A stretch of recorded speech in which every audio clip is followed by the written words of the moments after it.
الحمد للہ رب العالمین۔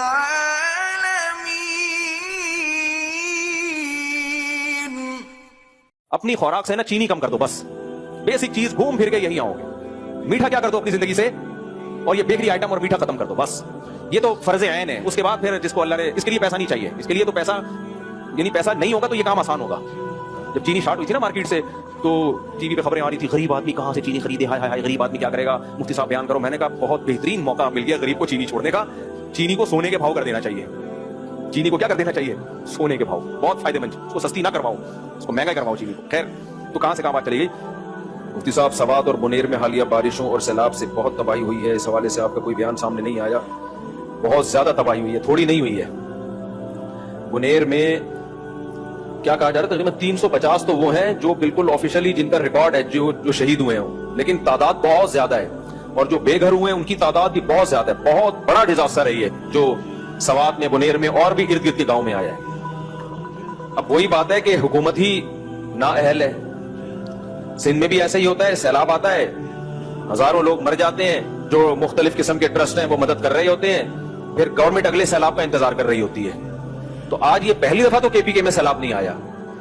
میں جب کینیڈا میں تھا، جب ہم نے وہ ویڈیو دیکھی، کیا تباہی والی ویڈیو تھی، کتنے گھنٹے بیچارے وہ پانی کے بیچ میں کھڑے رہے ہیں، کوئی بچا لو ہمیں، اور سب کے سامنے ان کی موت واقع ہوئی ہے۔ کس قدر دردناک واقعہ ہے۔ تو بھائی ہم میں مسلح لڑائی کے قائل نہیں ہے، لیکن احتجاج تو کرو نا ان کے خلاف۔ کے پی کے کی گورنمنٹ اتنا فنڈ لے رہی ہے، سیلاب تو آتے رہیں گے، آسمان سے بارشیں تو برستی رہیں گی، بھائی پیشگی کوئی انتظام کرو آپ لوگوں کو تباہی بربادی سے بچانے کا۔ یہ ہمارے مقدر میں تھوڑی رہ گیا کہ ہم یہ حالات دیکھتے رہیں اور تبصرے کرتے رہیں اور روتے رہیں پیٹتے رہیں۔ گورنمنٹ کہاں گئی پھر وہ؟ یا معاذ اللہ کو معاذ اللہ برا بلا کہیں کہ بارشیں کیوں برسا رہا ہے وہ؟ اللہ کہے گا بارشیں جاپان میں بھی ہوتی ہیں، بارشیں امریکہ میں بھی ہوتی ہیں، بارشیں کینیڈا میں بھی ہوتی ہیں، کہیں یہ تباہی نہیں آتی، یہ صرف تمہارے ملک میں ہی تباہی آ رہی ہے۔ تو یہ اللہ کا عذاب نہیں ہے، یہ حکومتوں کا عذاب ہے جو ہمارے سر پہ مسلط ہوا ہے۔ تو اس لیے اس میں سب سے پہلے تو ان سیاسی حکومتوں کے خلاف آواز اٹھانی چاہیے، اور مؤثر آواز اٹھانی چاہیے کہ تم لوگ کدھر سو رہے ہو، باقی ہماری کیا ذمہ داری ہے۔ تو بھائی میں انشاءاللہ، میرا ارادہ ہے، میں صرف زبانی بیان نہیں دوں گا، میرا ارادہ ہے میں کے پی کے کل یا پرسوں انشاءاللہ میرا سفر ہے، اور جو ہماری اپنے ان بھائیوں سے مدد ہو سکتی ہے، میرا اپنا ٹرسٹ بھی ہے مفتی طارق مسعود فاؤنڈیشن، اس میں اگر آپ تعاون کرنا چاہیں، اور پاک اینڈ ویلفیئر ٹرسٹ بھی ایک جو پہلے سے ان لوگوں کے جو جہاں بھی ڈیزاسٹر آتا ہے، چاہے وہ سندھ ہو، آپ نے دیکھا ہوگا سندھ میں سیلاب میں ہم گئے اندر پاک اینڈ ویلفیئر ٹرسٹ کے تحت ہمیں، تو ہم سے تو یہی ہو سکتا ہے کہ ہم لوگوں سے بھی تعاون کی اپیل کریں، اپنی جیب سے بھی خرچ کریں، جائیں ان کے غم میں ان کا سہارا بنے، تو یہی مجھ سے ہو سکتا ہے۔ اور تو میں ڈیم تو بنوا نہیں سکتا بھائی وہاں پہ کہ آئندہ کوئی ایسا مسئلہ ہوتا ہے تو اس کی پیشگی مدد کی، یہ تو کام گورنمنٹ کرے گی۔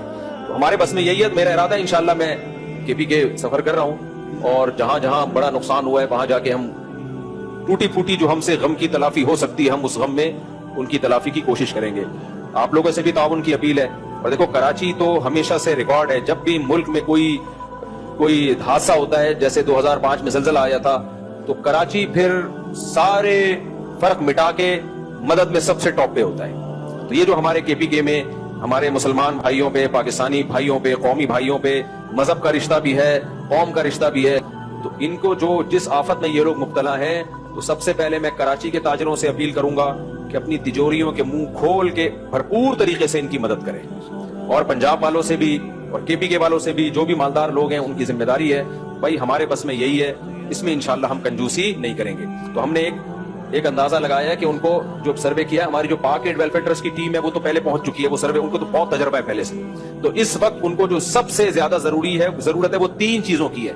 ان فیوچر تو جو مکان ٹوٹ گئے وہ بھی کوشش کریں گے بنوانے کی، لیکن فوری طور پہ جو ضرورت ہے، جو لوگ بھی سیلاب سے متاثر ہوئے، 3 چیزوں کی ضرورت۔ کچھ لوگ اپنی چھتوں پہ چڑھ کے بیٹھے ہوئے ابھی تک، گھر بالکل کچھ لوگوں کے بالکل بہ گئے، بے گھر ہو گئے وہ، تو 3 چیزوں کی سب سے زیادہ ضرورت ہے فوری طور پہ، تاکہ اموات سے بچایا جا سکے۔ نمبر 1 صاف پانی، نمبر 2 پکا ہوا کھانا، اشن کا پروجیکٹ بھی ہوگا، فوری طور پہ بھی کیا چاہیے، تیار کھانا، ڈبوں میں پیک ہو، پکڑا دو بھائی، جان بچاؤ اپنی۔ اور تیسرے نمبر پہ خیمے، تاکہ اپنی خواتین کے ساتھ، بچوں کے ساتھ سر چھپانے کی کوئی جگہ ہو۔ تو اس کے لیے جو بھی تعاون کرنا چاہیں، صاف پانی کی بوتلیں، تو اگر کوئی ڈیٹیل ہے تو بتا دیں، میں ابھی اناؤنس کر دیتا ہوں۔ آپ لوگوں نے تیاری کی ہے نا؟ خیمے میں 15,000 روپے کا ایک خیمے کا خرچہ ہے، اور دوسرا صاف پانی کی بوتل، وہ تو جتنی بھی بوتلیں آپ دینا چاہیں، اور پکا پکایا کھانا، تو پکائے پکائے کھانے کا کیا طریقہ ہوگا، وہی بنائیں گے۔ اچھا اندرون سندھ 2011 میں جب سیلاب آیا تھا تو ہم گئے تھے, 2011 تھا یا 10 تھا پوری طرح یاد نہیں, تو ہم نے وہاں, یہ میں اس لیے بتا رہا ہوں کہ یہ کام ہمارے لیے اجنبی نہیں ہے, یہ میں پہلے بھی بہت عرصے سے کرتا آ رہا ہوں اور بغیر کسی پروفٹ کے. یعنی ایسا نہیں ہے کہ میں نے پاکٹ ویلفیئر ٹرسٹ کے ساتھ ترکی بھی گیا ہوں زلزلے میں مدد کے لیے, اندرون سندھ بھی گیا ہوں. ٹرسٹ کے ساتھ جب بھی کوئی بندہ جاتا ہے نا تو اس کا اپنا کمیشن ہوتا ہے, خاص طور پر کوئی مشہور آدمی جا رہا ہوں, میرا ان چیزوں میں کوئی کمیشن کبھی بھی نہیں ہوا ہے, بلکہ میرا الٹا پیسہ اپنی جیب سے بہت سارا خرچ ہوا ہے. تو ہم 2010 میں بھی گئے تھے, 2008 یا 10 کی بات ہے, جب سندھ میں سیلاب آیا تھا تو وہاں اپنے طلبہ کو, ہم جامعہ رشید کے طلبہ کو لے گئے تھے, تو اس میں ہم نے باقاعدہ ایک کھانا پکانے کی نا وہیں پہ جو باورچی ہوتے ہیں انہوں نے پکا کے وہی ہم نے شاپر میں اس کو پیک کر کے, باقاعدہ کشتیوں میں جاتے تھے ہم پانی کے اندر, کچھ لوگ ایسے تو پانی کے اندر بالکل گھرے ہوئے تھے, وہ خشکی پہ آ ہی نہیں سکتے تھے, تو لانچوں میں جا کے ہم ان کو خوراک پہنچاتے تھے. تو یہاں بھی انشاءاللہ یہ طریقہ کار ہوگا کہ جن علاقوں میں ہم دیکھ رہے ہیں کہ لوگ پانی کے اندر گھرے ہوئے ہیں تو وہیں پہ ہم نے کھانا پکانے کا انتظام کر کے تازہ کھانا ان تک پہنچایا جائے گا. تو اس کھانے میں تعاون کرنا چاہیں یا خیموں میں تعاون کرنا چاہیں یا پانی میں تعاون کرنا چاہیں, ادویات میں, دواؤں میں, جو بیسک دوائیں ہوتی ہیں, نزلہ, زکام, کھانسی وغیرہ, ظاہر بیماریاں پھوٹتی ہیں جب پانی کھڑا ہوتا ہے تو بہت زیادہ بیماریاں پھیلتی ہیں. اس میں کوئی بھی تعاون کرنا چاہے تو میرا ٹرسٹ ہے مفتی طارق مسعود فاؤنڈیشن, اس میں بھی تعاون کر سکتے ہیں. یہ کلپ بنا کے ڈال دینا اس پہ, تو اسی میں ہم اس کا لنک بھی دے دیں گے. اور پاکٹ ویلفیئر ٹرسٹ بھی یہ کام کر رہا ہے, ان کے ساتھ تعاون کرنا چاہیں تو ان کے ساتھ تعاون کر دیں.